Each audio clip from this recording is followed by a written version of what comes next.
can't see me, you Stevie. Wondering how I reach more evolutions than Eevee and make it look easy. What is up, Earth's mightiest subscribers? It's your boy Ernie, the Blerd without fear. Welcome back to the channel. Before we get into today's video, make sure you hit that subscribe button and tap that notification bell, so that way you don't miss out on any of my new videos. Not only that, it would really help the channel out if you hit that like button. That said, we're gonna be talking about Wolverine #2, written by Saladin Ahmed, with art by Martin Coccolo, colors by Brian Valenza, and letters by Corey Petit. So this issue, we get to see a couple of really, what I feel are very interesting things popping off. So for one, we get to see the return of a classic Wolverine villain. And this is something that, like I said, I talked about this before, but when this Wolverine series was announced, because can't forget, this is the 50th anniversary of Wolverine this year. Bub is 50 years old now. So this was going to be what I think a lot of us may have expected. To me, this was an anniversary season. This is like, I've talked about this before, Kamen Rider. Whenever there's an anniversary series like Kamen Rider Zeo or Kamen Rider Decade or anything like that, it's always a trip down memory lane. You're gonna see, at least in the case of Kamen Rider, you're gonna see all the classic Kamen Rider characters. You see all the classic, past riders, maybe some villains, you never know. But in this case, instead of it seeing all the classic Wolverines, because there's really, not to say there's only the one Wolverine, but there's only one Logan specifically. This case, we're talking about the villains. We're gonna be going back down memory lane on all the villains. Last issue, we saw Cyber, who is not Wolverine's oldest villain in terms of publication history, but definitely in terms of continuity. He is one of Wolverine's oldest enemies, other than Sabretooth or Romulus, if you really want to go back down that road. Anyway, yes, Wolverine is going to be seeing a lot of his old villains. We already know that Lady Deathstrike is on the menu. We have Cyber right now, who's been upgraded with pure adamantium now. The new adamantium that's on the scene that seems to believe that it seems sentient, and it seems to be able to believe that Wolverine's adamantium, as well as all the other adamantium out there in the world, is impure, not real. It's not the real deal, not the real McCoy, as it would say. Now, that said, we've also got to take a look at what we have here in this issue. And it's not just the return of characters like Cyber. We don't really get to see Lady Deathstrike this issue, even though she was hinted in the previous issue. We actually see her in the bonus page of that issue. It's here where we see the villain, Wendigo, a character who first made his appearance in 1973's Incredible Hulk, number 162. Now, I'm gonna go and tell you right now, this is not the original Wendigo. As a matter of fact, that's kind of the interesting thing about Wendigo. Well, for those who do not know, Wendigo is a giant, tall, white beast of a monster who dines on human flesh and is born from the curse of people who, in the Canadian wilds in the north, if for whatever reason they eat or consume human flesh in some way, shape, form, or fashion, they become cursed to become the Wendigo. And because of that, the Wendigo has appeared in a lot of places. As a matter of fact, probably the most famous incarnation of the Wendigo is Paul Cartier, who was technically the Wendigo who we witnessed in that Incredible Hulk 163rd issue. But that version of the Wendigo is not the only one we've ever seen. We've seen the Wendigo pop up in so many different comics, and in most cases, it's usually a new Wendigo. Wendigo's trademark, aside from his white fur and sharp fangs and sharp claws, which, by the way, if he were to bite or scratch you, you too would become a Wendigo. And typically the only things that can usually prevent this is either A, magic, or B, a healing factor, which Wolverine, obviously, healing factor. It's why he normally doesn't become a Wendigo. But I will say, I do find it interesting that we have seen a Wendigo that was a Wolverine not too terribly long ago. I said that, we usually see the Wendigo.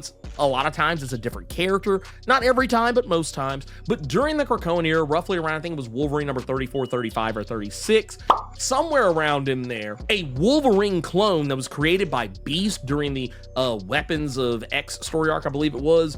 That was when we saw that clone of Wolverine go to the Canadian wilds and become a Wendigo himself. So That one's kind of weird. I'm not gonna lie. This is one of those, you just kind of have to go with it.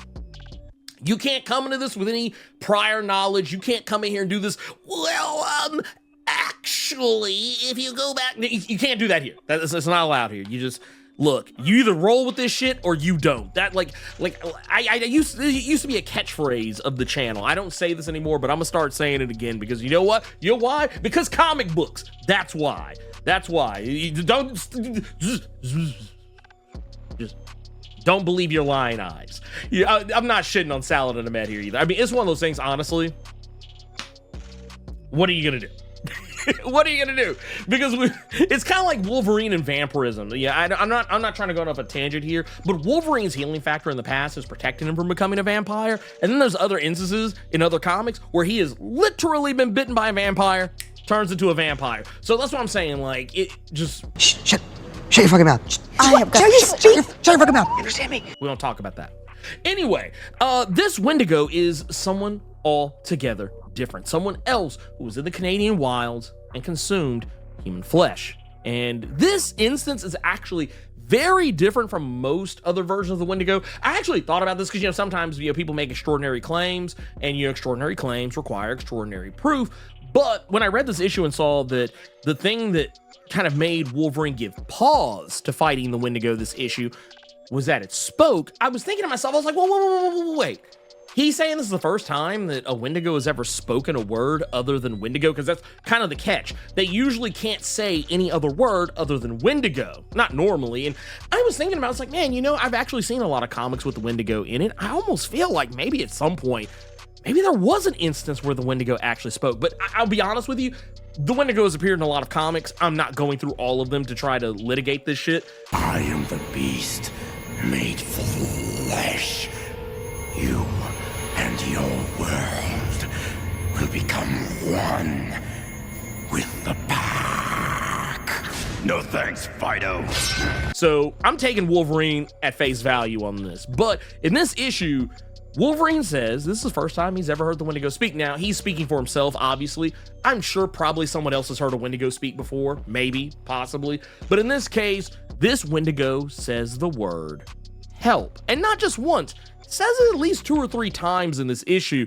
And it's revealed that it's because this is a Wendigo who is, well, for one, relatively newly created. And for 2, it's a kid.